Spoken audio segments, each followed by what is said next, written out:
Warm and dry today, warm and dry tomorrow, and that's just going to be the way it is around here for a while. We get into the month of October, things typically do start to change pretty rapidly. We go from a very warm start to a cooler finish, and hurricane season even changes too. Yeah, so we are now past that peak of the hurricane season, but it's not time to let your guard down just yet. We do still have a few more months to go until hurricane season officially ends. I did want to show you what's going on out in the tropics right now. This is all that's left of Humberto. Remember, Humberto at one point was a really large Category 4 hurricane. Not so much anymore. It is now just a remnant low. It is over and done with. We're also still tracking Hurricane Imelda. It is going to be moving towards Bermuda here as we move through the evening hours. So they're going to be feeling direct impacts from the system. But after that, it continues off into the open Atlantic. And then the rest of the Atlantic right now, fairly quiet. But this is where we are. And notice how much we still have to go in terms of where we could see that tropical activity. So don't let your guard down just yet. We do still get hurricanes in October, and sometimes they can be on the stronger side. In terms of where they develop, though, the red region is where they're most likely to develop. So you see northern Caribbean up towards the Florida Peninsula into the Bahamas and out in the Atlantic. That's typically where we start to kind of shift our attention for the formation of those storms. The good news, though, is as we get later into the fall, the more likely we are to see fronts come through. That kind of helps to steer those systems away from our area. That doesn't mean it steers all of them, though. Wanted to show you some of our historical tracks. These are for major hurricanes that have impacted Alabama in the month of October throughout history. And a few of these that you may remember, Delta and Zeta, both in 2020.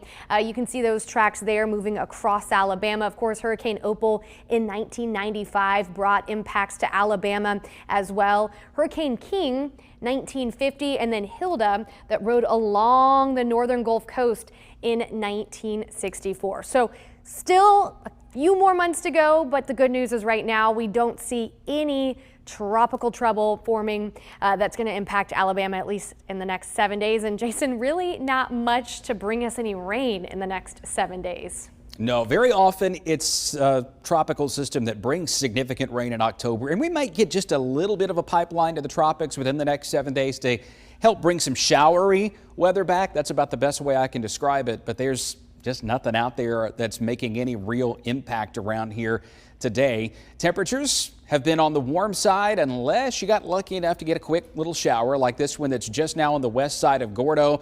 That's US Highway 82. There's 159. This has passed right over Gordo, and it's trying to get to Stansel in Pickens County, but it's having a really tough time getting there. Better to see these on the composite, and look how it's moving. You've got the clouds that are going from Anniston to Birmingham to Tuscaloosa to Meridian and Columbus. That's because there's drier air blowing in from Georgia right now. And not only is it drier, it is very, very dry. We're getting way down on the scale here of the kind of humidity that we would have this time of year. And remember, the ground is already very dry, so you add even drier air on top of it, and we get some cooler nights, and the days are going to stay pretty warm. You get a bigger temperature range in environments like that. Next few days with that dry air around Thursday, Friday, Saturday, there's no chance of rain. Sunday, we bring in some showers, mainly south of I-20. And then I'm becoming a bit more optimistic, but only about 30% worth optimistic that we're going to have some showers Monday, Tuesday, maybe Wednesday. But like last week, there may be some places that really get a pretty good downpour, and then a whole lot of us that just wonder where in the world that chance of rain went. 60s in the morning, mid-80s tomorrow afternoon. The temperature does come down a little tomorrow. We're at 85 on Saturday, 85 on Sunday, a better chance of a shower or two on Sunday. But for UAB, looks pretty good out at Protective Stadium on Saturday. Kickoff at 11 a.m., 79 degrees. For Bama and Vandy, about 85 at kickoff in Tuscaloosa. Warm and dry throughout the games. And then we get towards Sunday with that low chance of a shower. And then it's just very hit or miss, but at least they're out there Monday, Tuesday, Wednesday. Doesn't really cool us down much as highs remain in the 80s.